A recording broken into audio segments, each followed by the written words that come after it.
Yo, what is going on, man? In today's episode, I'm gonna try to switch things up a little bit, give you guys a story of mine to kind of exemplify why it's really important to be strict on who you keep in your environment to the extent that you even factor in the people that your friends associate with into the picture too, because it's a trickling effect on how the people you are close to, their people that they associate with that you don't even know could possibly impact you. Now, this story right here is an extreme case, but it kind of just exemplifies it. And while I'm not saying this will happen to you exactly, I'm trying to get across the point that there's trickling effects to who you associate with and who they associate with, man, even if you're not even close with them. Start off, man, my one of my closest boys at the time, he was dating this crazy bitch. I'm talking fucking insane. Like it, I later found out that this girl has like multiple mental disorders and stuff. And it kind of makes sense when you kind of hear what kind of stuff this girl would do. But long story short, man, I knew this girl was just a walking red flag, and my boy was dating her at the time. And they were in probably the most toxic relationship ever, bro. Or if I personally know, man. They were beating on each other. They were yelling at each other, constant fights. They would do insane shit. That shit motherfuckers are talking about, but they'd be blocking each other. They'd tell everyone they'd break up, but secretly they'd still be together. Like, bro, it was fucking toxic, man. And just to give you guys some context, his girl at the time did not fucking like me. She hated me. I know for a fact because I straight up told, because he was one of my close friends, man. I straight up told him, like, bro, this girl's no good for you, man. She's literally bringing you down in every aspect of your life. She's fucking toxic. And she's a fucking bop, bro. Oh my God, man. I was trying to get this across to him, but when a man this dude was just too in love at the time, man. There was nothing you could have told this dude to get out that situation, man. He was gonna do whatever the fuck he wanted to do, man. All right. Basically, these guys were in a crazy ass toxic relationship, and then they were on and off. And then one day in particular, man, my boy called me up, and I'm giving you guys some context. This is one of my close boys, man. Like at the time, he was one of my close boys at the time, right? We had he is someone I'd probably consider my best friend in high school. We went to parties together. We played basketball together, played PS4 together. We hung out all the time. We talk all the time, bro. We did everything all the fucking time. We worked at the same spots all the fucking time, man. Understand that this guy was someone who was really close to me. He calls me up one night and he's like, "Oh, my girl just told me like I think they had just broken up or some shit, and then like the bop she is, okay, she's chilling with some other dudes from a different city, and my boy finds out because they're still going back and forth, my boy and his girl at the time, right? They're going back and forth, and then my boy finds out that she's chilling with some dudes from another city, and then these guys started my boy, like he was in fucking love, bro. And they were in some toxic shit. So he was just talking shit to them. I think they first were talking shit to him first, and then naturally he just retaliated back. And he got so angry at the time from what happened during that FaceTime exchange. I don't know exactly what happened, but basically he FaceTimed her, found out she was chilling with some other dudes. He started tripping the fuck out. The dude started tripping the fuck out on him. And he was just like, man, I gotta do something. Like he was that fucking angry, man. And listen, this dude was not the type of dude to get extremely angry. He was very calm and reserved. When he called me up saying, yo, we need to go over there and fuck these dudes up, I was like, shit, is it really that? Like, damn, bro. I could tell he was fucking serious about it, man. Or that's what I thought at least. When I finally get to explain the entire story, you'll understand what I mean. But he would have never done some shit like that. Called me up to fucking fight some other dudes. I would do it, man. I'd fight for my homies, man. That's something about me. Like if you're my boy, you're my dog, I'll stand up for you. Anyways, calls me up and he's just like, man, I can't believe she's with so and so, and they were talking shit. We have to do something, bro. I don't give a fuck. This, and this. And I literally asked him, like, are you sure you want to do this? Are you sure you want to do this, man? Because I know how this shit gets down, man. When it comes to beef, bro, me personally, I always try to avoid it at all costs, man. I always try to avoid it at all costs. But at the same time, too, if it really comes down to it, I'm prepared. I'm not gonna back down. And that's the thing, man. I didn't realize the first mistake I made was taking this guy serious on how he actually wanted to hurt these dudes because he wasn't that type of guy. That was my first mistake I made. Because there's multiple mistakes I made throughout the story, but that was the first one.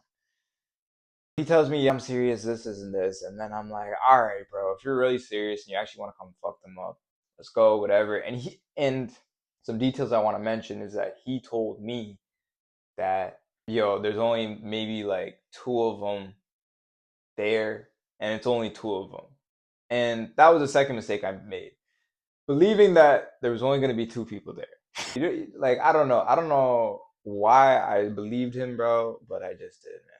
I think it's because he really wanted me to pop out with him because he was so angry at the moment because of some fucking bot, bro. Holy shit. Anyways, I'm like, all right. I called up two of my boys at the time, and then we went to the different city, and then we were just waiting, man. We were in the car waiting. We were about to go do some shit, this, and this, and then eventually, I remember, man, we were looking for them, and then his girl and two other chicks were in this car, and we ran into them, and I think the purpose of for them was that they were basically trying to locate us because I'll explain it later, but they basically ran into us, man. And then I basically told her like, yo, fuck off, like this, and this. They were trying to say, oh, this doesn't have to be so serious, this, and this. It's like, bro, if this wasn't so fucking serious, why the fuck did you Mate, why the fuck were you arguing with my boy over the fucking phone, chilling with other dudes? You knew that shit was gonna piss him the fuck off. And she's fucking insane. She purposely would do shit like that to fucking drive him nuts. Anyways, man, what ends up happening is eventually we run into the dudes. And remember how I said my boy was trying to tell me there was only fucking two of them? But all of a sudden I see two cars filled. They pull up and I was just like, man, this is not good. There's only four of us, man. And the second mistake we fucking made is we didn't have any fucking weapons. I know a lot of people are like, yo, man, the fuck would happen to Fist? But at the same time, too, when it comes to beef like this, man, you gotta have something on you, man. I don't give a fuck if it's a fucking hammer, fucking screwdriver and shit. You don't know what motherfuckers they're gonna pull out in a fight, bro. In a fight, bro, anything could fucking happen, right? Obviously, the most fair way is to deal with Fist, but this was like a group to group beef. You never knew what the fuck was gonna happen. Anyways, man, we get out the car, and then all of a sudden, I see fucking. There must have been at least like eight or nine of them. They're all ski masked up. They all had fucking extendos, like metal ones, not the fucking. You know how the police have like that carbon one, right? These guys had like the steel ones, like the metal ones and shit. They had extendos with them. They're ski masked up, and then one thing led to another. Me, my boy, are just we're pressed against the car, man. The other two guys, one of them was trying to call one of his people from the city to let some backup because he realized the situation we're in and realized that we were fucked. And then I don't even know where the fourth homie went, bro. I don't know where the fuck he went. All right. But I told the fourth homie, like, yo, if shit goes down, bro, you have to be the driver, man. Because like I had a sense, man, shit was not gonna go that way, bro. There was 11 dudes that pulled up, and there was four of us, bro, and they had weapons, and we didn't. Like I knew the shit wasn't gonna end well. Anyways, man, I'm pressed against the car. It's just me and my other boy. We're just both pressed against the car. There's only two of us. There's 11 of them surrounding me against the car, and I was like, fuck, I'm surrounded. There's nothing I can fucking do. You know what I did? Listen, there's nothing I could do. I was gonna get my ass kicked regardless. I fucking swung. I punched the first dude I could see right away, and then I got the beats breaking. I got the beats to the extent, man, where I was just getting pummeled, man. If you've never experienced getting beat by multiple dudes, they were like fucking stomping. They were stomping their fucking feet on my head. They were using their extendos, whipping me and shit on the ground, fucking hitting the side of my head, all that shit, man. I was getting the I was getting the combos, man. I was like, bro, it was bad, man.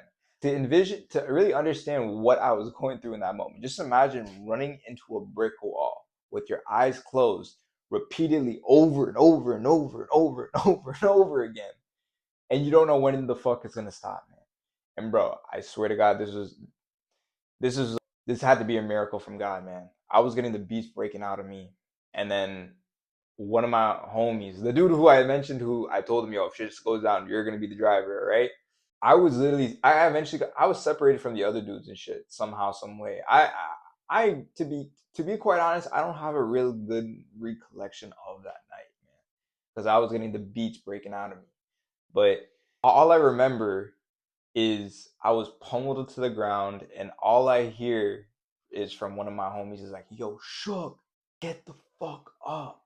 And then I don't know how the car was there. The car was parked next to me, right? And I just him just yelling that at me, and I swear this was God, bro, because I don't know how the fuck I got up. Maybe it was the adrenaline. I literally had just enough energy where I got up off the ground after taking one of the worst beatings of my life. I opened the car door. I went inside the car, closed it, and I passed the fuck out, man. And long story short, they brought me to the hospital, man. The homies at the time, and I ended up getting like 13 stitches on my left ear. I had multiple scars all across my body, man. And it was a pretty fucked up story, man. It was a pretty fucked up story. I got beat the fuck out of by like 5 or 6 dudes or some shit. It must have been like that because I think like the other half of them were fighting my other homies and shit, but at least 5 or 6 of them were on me.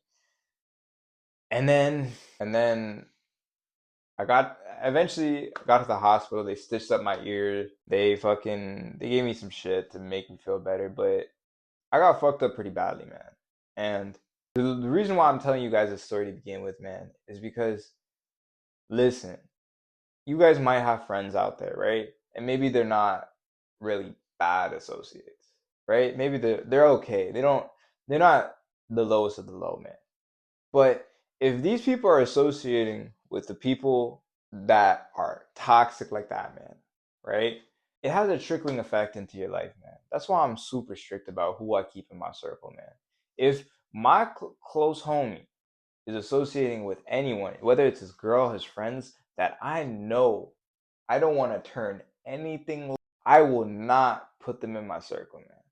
Because bro, I learned my lesson that fucking day, man. Because this dude was fucking with some crazy ass bitch. This bitch had it set up. And like I said, bro, this bitch had something out against me, bro. She did not like me from the start because I told my boy at the time, I'm like, bro, this girl's not good for you. She's literally gonna fuck up your life. And ironically enough, I was the one who got beat the fuck out of during that fucking fight, man. Like the other people that were, bro, my boy at the time who this was his beef. This wasn't my beef. This was his fucking beef, man. He didn't even get nearly as much damage done to him as I fucking did, man. And I know the ulterior motive from his girl was to get me fucked up, man. And she did it in a way where I ended up getting fucked up.